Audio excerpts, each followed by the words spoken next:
Merci Ibrahima Bokoum, premier adjoint au maire de la commune de Thiès-Ouest. di rafetlu li fi am te ñuy waxtaan di fësal kaddu ci turu commune Thiès-Ouest ndax responsabilité bi foofu la nekk waaye beneen mbubb bi mooy man mi teew bokk naa ci ñett ñi nga xamante ni ñoom ñooy responsable politique yi nekk quartier bi ñu naan Randoulène Sud te ñu gën koo xam ci Grand Thiès. Politiquement dañu am lu ñu naan ay centre de vote yooyu ñun suñu tracé politique mooy dañ ko def ay comités électoraux yooyu nag ñett lañ ci poste de santé école Aliba école Thierno Siré Elimane Sall boo ko xoolee ci ay bureau de vote mu doon 21 bureau de vote ñaar fukki bureau de vote ak benn mu doon bureau de vote yi nga xamante ni ñoo ëpp ci commune Thiès-Ouest par quartier on en a 18 ki tegu ci ñun xawuñoo sax seen moom mooy centre de vote bu Mbour 1 di école club 2 Thier Adowa bi am 17 bureau de vote donc xale yi tàmbalee fii lu rafet la xale yi tàmbalee fii lu war la parce que nag fii yaakaar am na fi mais parti bi aussi yaakaar na fi ndaw ñi nag def loo xamante ni il faut ñu rafetlu ko parce que ñoom ñoo xalaat li ñoo ko dox ñoom ñoo mobiliser seeni ressources ñi leen ci fekk si dañ leen ci fekk si parce que dañuy rafetal waaye mënuñoo bañ a dem te duñu fësal ku mel ni le ministre Yankhoba Diattara nekk koo xamante ni lépp loo xamante ni xale yaa ngi ci moom ànd na ci ak ñoom dooleel na leen ci kattanal leen ci te ki nga xamante ni moo ko fi teewal muy le chef de cabinet maa ngi koy nuyu au passage moom dina ci revenir amplement ndaw ñi donc jënd seen ay produits ni nag dañu koy joxe mais bu ñu koy joxe ñu ngi njëkke ci poste de santé bu Grand Thiès nga xamante ni ñoom seen njàmbarte ak seen taxawaay umpul kenn tey Thiès bari na ñoo xamante ni fii la ñuy fajoo te ñoom ñu ngi fi boo leen laajee dinañ leen ko wax statistique à l'appui pour dire le volume de travail auquel ils font face dinañ leen appuyer ci ay produits waaye it produits sanitaires yooyu dinañ ko jël dugg ci koñ bi waxtaan ak waa quartier bi waxtaan ak marché bi joxaale leen ci parce que tey jii dëkk bi da ngay dox sax mais ñu bari takkatuñu masque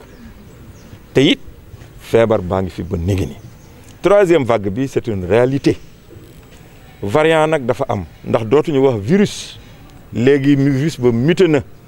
dafa am variant bii nga xamante ne nag moom la nit ñi xar seen tànk tubéy mooy variant delta boobu nag moom ni mu lay jële ak ni mu lay tërale ak ni mu lay faagaagale dafa gaaw looloo tax ñu war a gën a góorgóorlu se retrousser les manches comme disent les blancs pour affaire bi ñu mën ko xeex bu baax a baax. quelle que soit la formule bi ñuy teg ñoom leer na leen ni danañ ñu bàyyi xel te ñun nañu daan liggéeyee at mu ne ñu changé ko waxtaan ci sunu biir dëgëral sunu bopp mais li am solo te ñëpp war koo xam mooy que ni saa yu parti réew mi jógee ñu xam ni jóg na saa yu parti réew mi waxee ñu xam ni wax na. waaw président Idrissa Seck heure bu wàccee ci terrain bi daf ñuy dooleel daf ñuy kàttanal ndax yërmande gi nekk ci moom. yaakaaruma ñàkk a wóolu ndax moom ci boppam ñi fi nekk ñëpp moo leen fi tànn moo leen fi teg moom la ñuy liggéeyal ku fi am cër boo ko delloo rek président Idriss Seck nga ko delloo kon nag jàppale ko mooy li mu santaane ak li mu bëgg ñu nekk ci te li mu santaane mooy ñu taxawu askan wi jàppale askan wi nekk ci bëgg-bëggu askan wi te loolu ñun ñëpp ñu ngi ci rawatina la jeunesse du parti aujourd'hui qui est en train de le manifester amplement. kaddu gi rek moo doon ñëw indi encouragement wu ak jaajëfalu monsieur le ministre auprès de la jeunesse de Rewmi Thiès-Ouest parce que lu ñu mënti wax itam le ministre Yankhoba Diattara est le deuxième vice-président du parti Rewmi donc ndaw réew mi suñu yëkkatee initiative bu mel nii moom du mën lu dul jàpp ci accompagner leen ci donc moo la bokk xale yi waxee hésité wul pour jàppale leen ci ndax contexte bi ñu ko defee ak heure bi ñu ko def moo am solo ndax fu mu toll ñi gis na mbas mi ngi commencé waat di wàcc ak vague 3e vague bi donc dafa baax ñu gën a ñaaxaat gën a duggaat ci population wax ak ñoom pour ñu gën a jàpp gën a farluwaat ba mu jeex tàkk ndax ci 2e vague bi dañu xawoon a bàyyindiku affaire bi dellu si waat donc ñuy gën leen a ñaax kon fi ñu ko defee baax na te lii lañ doon xaar ci ñoom kon donc ñun on est très fiers ci xale yi tey jii ñun ñi nga xam ne peut-être ba ñu quitté jeunesse bi yàggul jàpp nañ ne ba ñu bàyyee ak ñoom pousse bi ñoom réeraluñu ko ñu ngi def lu ñu mën pour di gën a téye flambeau bi di def seen liggéey nu mu war ndax lii la ñuy xaar ci ay ndaw donc bu ñu ko defee duñ mën dul di leen ci jaajëfal fier ci ñoom di leen encourager ñu bañ a gën a ñaax seen i morom ndax ñoom ñoo gën a mën a wax ak seen i morom. moo bëgg wax mooy xam nga souvent lépp jeunesse bi dañuy am tout le temps tendance su di douter ndax jeunesse moo toll noonu tout le temps day douter donc ñu muy jàkkaar lool il faut que ñu leen di rassurer moo tax ma ne weddi gis bokk ci ndax am na ñu doon bëgg dem di bindu du ñàkk ñeneen foofu bu ngeen fa demee dañ leen di nax dara amu fa mais tey gis nañ ne premier contrat yi signé nañ ko publiquement parce que président Macky Sall dafa ne sax ñi am ñëpp bénéficié wu comme muy emploi comme muy financement nañ leen di afficher ñu xam ne lii lañ fi def ba pare de manière transparente amul kii fii la bokk kii fee la bokk. région de Thiès mi ngi ci am 1698 postes la am junne ak juróom-benn téeméer ñu répartir ko ci tourisme ci sport ci santé ci cadre de vie entre autres profils donc du coup département de Thiès jël na ci wàllam département de Mbour jël na wàllam Tivaouane jël na wàllam bien entendu que pôle bu Tivaouane sax exhaustif gul mais dañ ko booleeg bu Thiès pour que affaire bi gën a gaaw ndax xale yi dañoo wax président de la République nabar te message boobu moom dégg na ko raison pour laquelle mu instruire ñëpp ñi nga xam te ne nit ñi ñoom lay liggéeyal pour que ñu baral mbir mi xale yi mën a am ci lu ñu jot ba ñu mën a wàññi taux de chômage bi. Iba Dieye nekk responsable jeune bu centre de vote Thierno Siré Elimane Sall bu nekk fii ci Grand Thiès bu parti Rewmi. waaw tey ñun jeune responsable bu commune Thiès Ouest bi dañu toog xalaat am initiative que ni pourquoi pas mënuñu jàppale li nga xamante ni moom fi la dëkk bi toll. muy ci mbas mi nga xamante ni dafa lëmbee réew mi bi ñu toogee waxtaan ci en tant que responsable ñun ñi nga xamante ni ñoo nekk ci centre de vote yi ñun jeunes yi bi ñu toogee waxtaan ci suñu biir ñu jàpp que ni war nañu mën a apporter suñu soutien ci contribution ci biir dëkk bi nga xamante ni muy mbas mi dafa lëmbee réew mi si la ñu am initiative toog waxtaan ci biñ ci waxtaanee ñun ñëpp ñu d'accord ci ni pourquoi pas mënuñu wut ay masque ak ay kit sanitaire jàppale ko ci nga xamante ni mooy fi ñu dëkk muy les 18 quartiers yi nga xamante ni moo nekk ci commune de Thiès Ouest biñ ci toogee waxtaan ci nag ñu seeti ñi nga xamante ni ñooy suñu responsable parce que tam dañu bokk ci benn parti muy le parti Rewmi le parti du président Idrissa Seck donc bi ñu tomee waxtaan ci ak ñi nga xamante ni mooy suñu responsable yi nekk si parti bi ci biir goxu commune Ouest bi atal pour wax que ni le ministre tey bis bi bu dayee nii wala bu melee nii le ministre Yankhoba Diattara à travers son chef de cabinet Pape Amadou Sidibé jàpp na ci suñu coordonnateur tam ku mel ni Ibrahima Ba bi nga xamante ni moom dafa jiite aussi un centre de vote fii aussi jàpp na ci bis bi.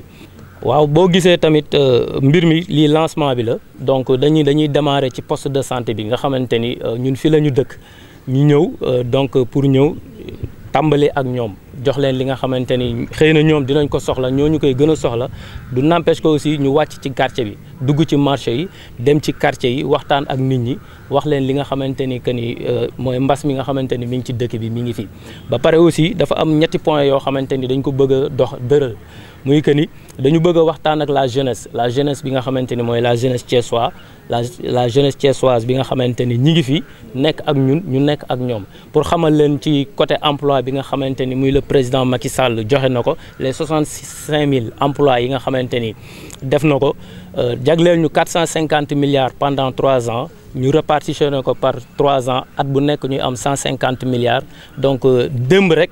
le ministre Yankhoba Diattara ak le ministre Dame Diop ñëwoon nañ fii ci pôle bi def une déclaration boo xamante ni un lancement de contrat suñu jeunes yi suñu moroom yi nga xamante ni jotoon nañu bindu ci plateforme DER bi pour wax ni rek suñu moroomu jeunes yi que ni lii nii le président Macky Sall dégg nañu li ñu doon jooy ñun dégg nañu donc lancé na ko kon donc c'est à nous maintenant ñun ñoo war a dem rabattre ci pôle yi dem bindu ji ci financement yi bindu ji ci emploi pour wax ni que ni ce sont des choses yoo xamante ni yu concret la parce que lancement de signature contrat yi am na démb ñu teewe ko fekke ko mu nekk loo xamante ni lu réel la bu ñu jugee ci loolu aussi dañu bëgg a wàcc ci gox bi ndax ñëpp ñu ngi wax que ni élection yi jub si na booy xool jour ji normal dañ ni moins 14 la. le 8 septembre la ñuy arrêté les inscriptions sur les listes électorales donc dañuy dem seetu suñu moroom yi ndaw yi surtout ñu dem bindu ji ñi nga xamante ni aussi dañu jugee ci yeneen gox ñëw ci gox yu bees yi bëgg a transférer seen lieu de vote aussi ñu wax leen nan la ñuy def pour ñu dem bindu ji pour wax tam aussi que ni vaccin yi ñi ngi fi. pour la jeunesse bi nga xamante ni ñi ngi fi surtout mooy li ñu naan delta bi nga xamante ni moo fi ñëw lëmbe dëkk bi pour wax que ni mi ngi fi képp koo xamante ni da nga bëgg a vacciner wu nga rabattre si poste de santé district sanitaire bi nga xamante ni moo la gën a jege pour nga dem ñu jox la les bonnes informations pour nga mën a ñàkku voilà merci beaucoup. maay madame Thiam infirmier adjoint au niveau du poste de santé de Grand Thiès. jëf gu mel nii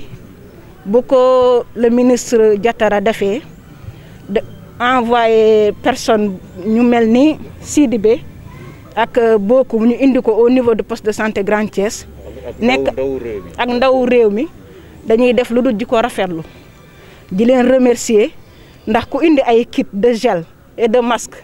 destiné ko pour le poste et pour la population de Grand Thiès dañuy def lu dul kontaan ci te di leen ci remercier bu baax. waaw dina am njëriñ ndax ku ne Covid ne prévention. te prévention moo jiitu lépp prévention à travers les masques prévention à travers les gels prévention à travers la vaccination. la plupart malades yi su ñëwee fii dañuy takk masque parce que sensibiliser nañ leen de telle sorte que malade bu ñu am rek dafay takk masque. ñàkk bi gars yi ñi ngi ñëw di ñàkku si mi ngi avancé trop mais di ñaax rek population bi ak jeunes yi surtout ñu ñëw ñàkku si ndax nekk nañ fi stade bi ñu toll ñàkk rek moo mën a aar nit ñi ci Covid bi. ñu ciy ñaax population bi di ci ñaax xale yi di ci ñaax mag ñi nga xam ne ñoo war a jël seen deuxième dose surtout ñu leen ñuy ñaax ñu ñëw jël si ko ñi nga xam ne ñàkkooguñu jëlaguñ benn dose ñu leen ñuy ñaax saa bu ñu yëgee ne première dose am na ñu ñëw vacciné wu ndax yaakaar nañ ne muy fii muy ca bitim réew fu mu ci mënti doon avancé yi ñu def wala bés yi am yëpp prévention bi moo ko indi te vaccination bi la. waa sibiru boo gisee au niveau du poste de santé Grand Thiès dinañu def ay causeries ay VAD te instant bi sibiru bi li ci mën a aar nit ñi rek mooy moustiquaire imprégné yi te c'est disponible pour la population et pour les femmes enceintes et pour les enfants de moins de 5 ans. Serigne Gueye, je suis à la cité Malick Sy. Aujourd'hui, nous avons convié la presse pour démarrer le lancement de nos activités parce que nous avions tenu des réunions pour parler de deux aspects très importants. D'abord, nous avons parlé de comment faire pour sensibiliser les jeunes en ce qui concerne la maladie. Et nous avons jugé nécessaire de collecter des dons en ce qui concerne des gels,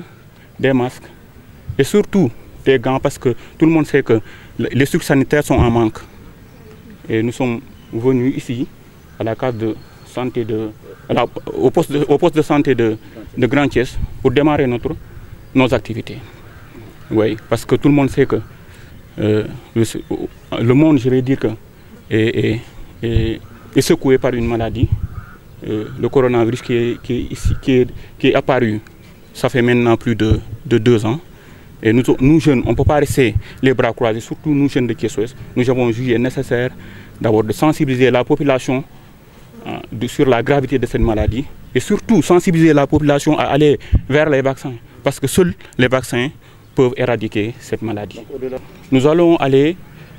faire des porte-à-porte parce que vous savez que la population ignore toujours la gravité de cette maladie. Tout le monde sait ça parce qu'il y a beaucoup de choses qui n'est pas claires dans leur tête et nous avons jugé nécessaire d'aller en contact de la population pour leur parler de cette maladie, pour leur dire qu'il faut porter des masques, utiliser des gels, mais surtout aller se vacciner, c'est très important. Bien sûr, lors de notre réunion, nous avons eu à aborder 2 aspects. J'ai déjà parlé du premier aspect. L'autre aspect concernait d'aller vers les primo-votants pour les inciter à aller s'inscrire sur les listes électorales. Parce que qui parle d'élection parle de jeunes. Et nous, notre parti, notre parti, c'est la jeunesse. Donc, on va aller aussi parler aux jeunes, leur dire que les élections, oui, c'est bon de critiquer, c'est bon de dire ça ne marche pas, ça ne marche pas. Mais ce qui peut changer la donne, c'est d'abord aller s'inscrire et le jour aller voter pour le bon marche de notre. Mon ami tantôt l'a dit en Wolof. Hier, nous avons assisté au lancement,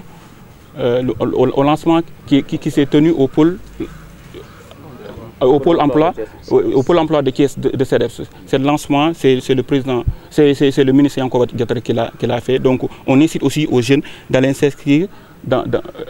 au niveau du DER pour profiter de ces emplois. C'est très important.